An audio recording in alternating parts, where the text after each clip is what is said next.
চিকিৎসা ব্যবস্থা খাগড়াছড়িতে যে অবস্থায় আছে, অত্যন্ত নাজুক একটি পরিস্থিতিতে চিকিৎসা ব্যবস্থা আছে। আমাকে যদি খাগড়াছড়ির জনগণ আগামী 12ই ফেব্রুয়ারিতে নির্বাচিত করে প্রতিটি টাকার হিসাব আমি জনগণের সামনে উপস্থাপন করবো ইনশাআল্লাহ। ঢাকা, চট্টগ্রাম, রাজশাহীতে যে লেখাপড়া করতে পারে না, আমাকে যদি আপনারা নির্বাচিত করেন খাগড়াছড়ির শিক্ষা সমস্যা দূর করার লক্ষ্যে খাগড়াছড়িতে ইনশাআল্লাহ একটি প্রযুক্তি বিশ্ববিদ্যালয় আমি প্রতিষ্ঠা করব। প্রিয় ভাইয়েরা আমার, আমরা গত 54 বছরে চিকিৎসা ব্যবস্থা খাগড়াছড়িতে যে অবস্থায় আছে, অত্যন্ত নাজুক একটি পরিস্থিতিতে চিকিৎসা ব্যবস্থা আছে। আপনারা জানেন গত 30 বছর যাবৎ আমি চিকিৎসা সেবার সাথে জড়িত।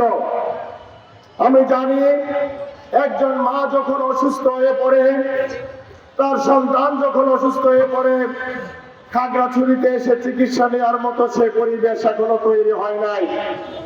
খাগড়াছড়ি জেলা থেকে 60 কিলোমিটার দূরে হলো আমার গ্রাম। খাগড়াছড়ি থেকে অনেক ছিল হলো 55 কিলোমিটার, মহাছড়ি 35 কিলোমিটার, আমাদের সেই সাজেক হলো এখান থেকে 65-70 কিলোমিটার। এই দুর্গম অঞ্চলে একটি সুন্দর মানসম্মত কোন চিকিৎসা ব্যবস্থা এখনো গড়ে ওঠে নাই। খাগড়াছড়ির জনগণ আগামী 12ই ফেব্রুয়ারিতে যদি আমাকে নির্বাচিত করেন, ইনশাআল্লাহ খাগড়াছড়িতে আমি একটি মেডিকেল কলেজ প্রতিষ্ঠা করবো। প্রিয় ভাইরা আমার, এটা আমার একটা স্বপ্ন, এটা আমার একটা ড্রিম। 2007 সালে আমি খাগড়াছড়িতে চিকিৎসা সেবা কার্যক্রম শুরু করি।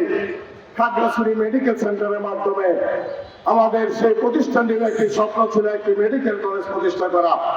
প্রিয় ভাইয়েরা আমার, আজকে খাগড়াছড়ির অনেক যুবক, অনেক যুবতীরা কর্মসংস্থান নাই খাগড়াছড়িতে। আমাদের যে বিসিক আছে সেটা একটা অসুস্থ বিসিকে পরিণত হয়েছে।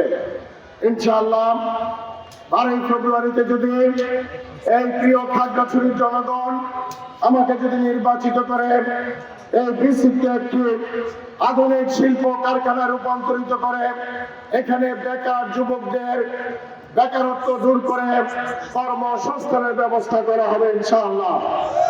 প্রিয় ভাইয়েরা আমার, গত 54 বছরে এই খাগড়াছড়িতে অনেকে এমপি হয়েছেন, অনেকেই মন্ত্রী হয়েছেন, কিন্তু জনগণের টাকা কখনো জনগণের সামনে হিসাব উপস্থাপন করেন নাই। আমি গত কিছুদিন পূর্বে টাউন হলে সুজন একটি প্রোগ্রাম করেছে, সকল এমপি প্রার্থীরা সেখানে উপস্থিত ছিলেন। আমি একমাত্র ব্যক্তি, আমি বলেছি গত 54 বছরে যারা জনগণের টাকা হিসাব দেয় নাই, আমাকে যদি খাগড়াছড়ির জনগণ আগামী 12ই ফেব্রুয়ারিতে নির্বাচিত করে প্রতিটি টাকার হিসাব আমি জনগণের সামনে উপস্থাপন করবো ইনশাআল্লাহ। এটা আমার দ্বারাই সম্ভব।